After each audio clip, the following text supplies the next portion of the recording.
President Trump has hit the ground running. He's been on a warpath with Muslims, asylum seekers, Mexico and Iran, and refuses to accept opposing voices, firing those who defy him.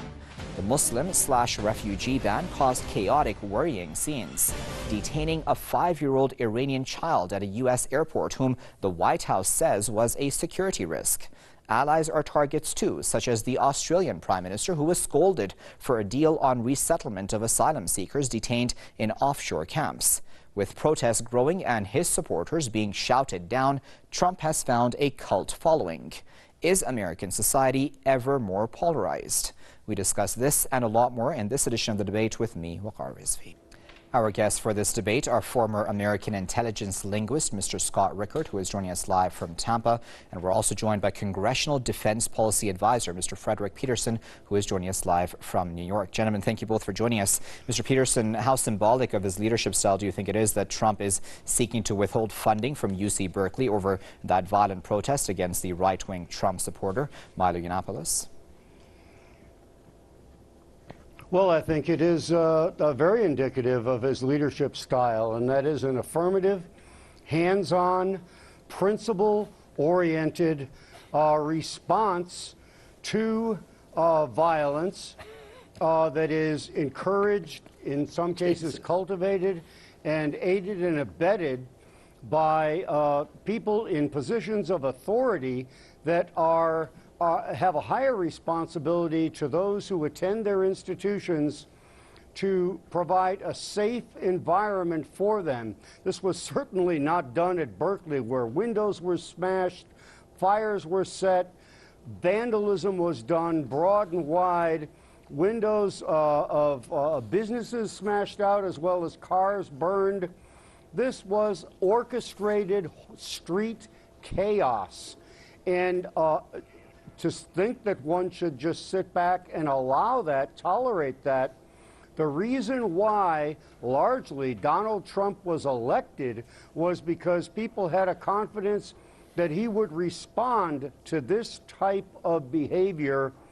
To say that he has provoked this type of behavior is not true at all. These people are very frustrated. In most cases, they are paid agitators, street rabble, literally, that are have nothing better to do with their time than to create confusion and chaos. We saw them in the Occupy movement. Just listless, lost young people meandering around with no objective, no goal in life, and being propped up as street monkeys with the people that are manipulating them and attempting to create some sort of music when all they're creating is the music of cacophony and of chaos. Okay, Mr. Peterson, let me just get Mr. Rickard's reaction. I'll come back to you after that. Harming, it is Mr. Rickard, go ahead. I know you had a reaction. You were making an expression to indicate that. Go ahead, Mr. Rickard. I'm sure. Well, you know, I absolutely agree with Mr. Peterson. The violence is just absolutely uncalled for. To say that it's mostly paid for, I think that's pure speculation. Obviously, there are a lot of disenchanted individuals out there. I certainly don't condone the violence. I guarantee you that the Berkeley University, the college out there, does not also condone the violence.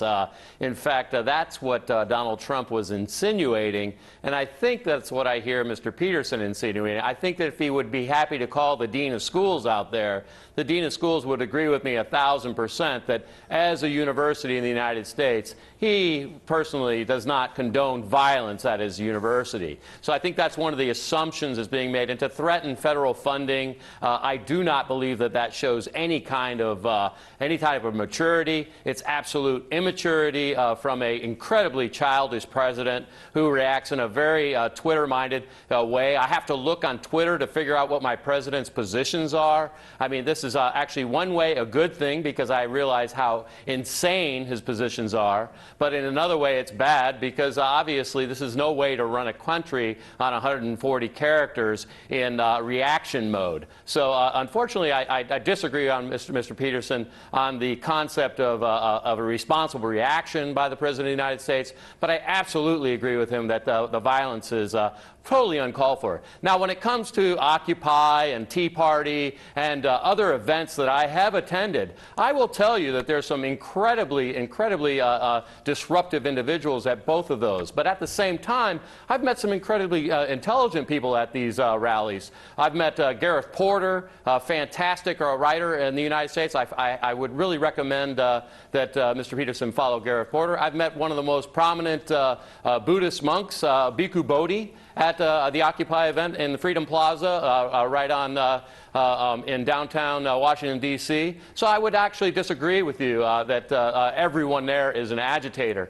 Obviously, there are some people that I met there that I absolutely did not resonate with, but certainly there were a few people that I did. So at the end of the day, you know, this characterization on both sides, unfortunately, of the Democratic Party and the Republican Party shows the immaturity not only of the party leaders, but of the party followers. And that's what we've run into in this country. Okay, there's a bunch of followers that follow a bunch of individuals that are very immature. Mr. Rickard. Mr. Peterson, not that I want to take away from that UC Berkeley issue, but as President Trump always is, he's been quite busy. So we also wanted to talk about, obviously, his call with the Australian Prime Minister, which can be categorized as disastrous, to say the least, because at some point he put the phone down, seemingly, halfway through the conversation. That didn't go very well. He was reacting, as you said, to the deal that Obama had put in place, that is to resettle asylum seekers from those offshore detention camps, Australian detention camps, that is.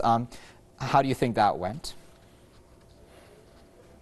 Well, I don't think it went well. It didn't go well because the plan was flawed ab initio. From its very beginning, the deal made by then President Obama is going to be revisited. The audacity to say that you are holding people in settlement camps in order to export them to someone else's country. You agreed to take them in. You should agree, you know, to actually do what must be done to have the full responsibility of that decision. It was highly flammable conversation, and that flammable conditions on both sides apparently caught fire. But the position that Mr. Trump has taken, President Trump now has taken, is entirely reasonable. And we should note that 58% of the American people are well in support of him and in support of his decisions here. And the mischaracterization of what he has done, of this temporary delay from 5 countries that, incidentally, were countries identified by then President Obama, not by Donald Trump, enabling between 85 and 90% of the Muslim world. This had zero effect on whatsoever. This is done entirely responsibly. The Australian tete-a-tete between the two leaders there was Mr. Pearson, you'll have to allow me to come in here because you've gone through a lot there, and I wanted to ask you a couple questions, in fact, but I'll just ask you one follow-up if you allow me. You said that this, what many people are calling Muslim ban, I'm sure you've seen that is the hashtag that is trending about this issue. It's being called a Muslim ban. Right. You're saying this was handled responsibly, but then we do have, and I'm sure you've seen those pictures of that 5-year-old Iranian child handcuffed, and there are pictures, there's proof out there. He was handcuffed at Dulles Airport for a number of hours. Sean Spicer defends this, saying that this child was a security risk, or may have been a security risk. It's okay to do that to a child. Mr. Peterson, is that responsible?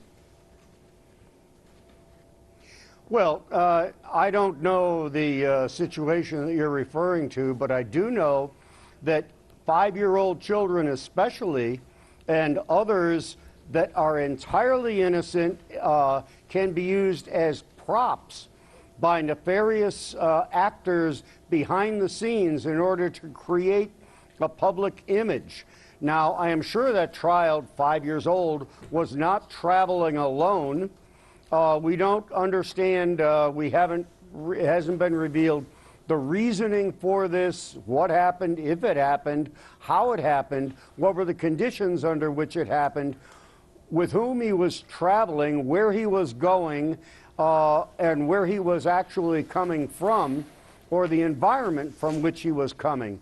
And yet it can make very good window dressing, and yet we need to get behind the window and find what the true facts are that are provoking this behavior. Okay, Mr. Rickard, what is your view on how responsibly or not Donald Trump has handled this Muslim ban? Well, I think one of the key things that I'd like Mr. Peterson and the rest of the country to understand is that when you're looking at quote-unquote refugees and individuals who are seeking asylum in the United States, there's a myriad of reasons behind it, but the underlying root cause is tremendous amount of imperialistic warfare that the Americans have imposed on these underlying countries. I mean, all that's really happened here is the drivers of the American imperialism machine have merely changed, and Donald Trump has easily slipped into this war criminal suit that is being worn by the American empire. And what's happened here is that, yes, you do create refugees, and now you're not even willing to take responsibility for the suffering that you're imposing upon these other countries. I mean, that is incredibly irresponsible. So what I do see is when you're looking at a ban that they say on these 7 countries that are being banned, this was a ban that was actually recommended by Obama's administration. But the thing to understand here as well is that the Obama's administration also had other things that they were proposing around the UN Security Council and trying to ban ballistic missile testing as well. And so Donald Trump picked up on that one as well. I think what we see is these advisors to the Obama administration on their anti-Iranian rhetoric, on their anti-Arab rhetoric, on their anti-Middle Eastern rhetoric, have all picked up the same kind of advisors for Donald Trump. And so they're picking and choosing these same rhetorics. So what makes me believe that the puppet masters for Hillary Clinton and such are the same puppet masters that we're seeing now for this thing that we're calling a president now. And I have to tell you that both of them, neither one of them deserve the right to run. But at this point, we're stuck with a very despotic leader who's acting like a madman. And I got to tell you, the United States needs to be worried about itself. It's creating itself a very terrible image around the world. And at the same time, unfortunately, it's also alienating people more, and it's making people around the world upset with us. And at the same time, unfortunately, I believe the war machine will continue to create blowback, which is what the CIA calls it, by creating more enemies by killing their mothers and fathers around the world. Speaking about people around, I will allow you to respond. I know you have a response. Let me just add this question on, if you allow me, Mr. Peterson. Many people, when we talk about confusion outside of U.S. borders about this Muslim ban and these 7 countries, Muslim majority countries, mind you, their citizens are not being allowed to enter. Interestingly, it does not include the likes of Saudi Arabia. So if you really are looking to stop terrorists from coming in, most of the hijackers on 9/11 were Saudis. It follows quite logically that then the Saudi Arabia should be on that list. Why isn't the Saudi Arabia on that list, Mr. Peterson? Well, once again, let me reiterate that this list was not designed by Donald Trump. This list was designed by Barack Obama. He selectively is picking and choosing your Obama other administration? Here we have, wait, go ahead, excuse me. The list of countries that were included in this, and it is not a ban, it is really a misrepresentation to call it a ban. There was nothing banned. This is a delay and a closer screening. New rules are being composed now to screen for potential threats. Now, I love a good conspiracy theory that you can snuggle up with on a cold winter's night beneath the fire. It's not a conspiracy theory. It's called APAC. And get all frayed. But to somehow think that Barack Obama, Hillary Clinton, and Donald Trump have some Svengalian puppet master that is pulling each of their chains, well, it makes a good tale Their indeed. advisors but are it's a also rather very tall closely tale tied to AIPAC. and becomes humorous after a while. Okay, so Mr. Peterson, I'm confused though, because you're saying, Mr. Peterson, that you don't accept that Obama and Donald Trump are the same puppet masters. That's fine, but then why would Donald Trump not adopt Obama's, for example, Australia policy, but will adopt Obama's policy towards these 7 Muslim majority countries? I'm confused. Well, because Obama didn't really have a policy at all. He issued these dire threat warnings. He had a pro-Israel policy. Identified a threat and then did absolutely nothing. Excuse me, why don't you go ahead and then I'll continue. But what he did was identify countries and then walk away. Probably went golfing or something. You know, nothing was done to follow up on this. Donald Trump, very responsibly, I believe, and the majority of American people, regardless of what of the tall tales and conspiracy theories that like to be floated about, the majority of the people stand with him and feel safer as a result of this. This is done by okay. Let's get into specifics if we can, gentlemen. I do apologize for interrupting Mr. Peterson. Mr. Rickard, you know, sure.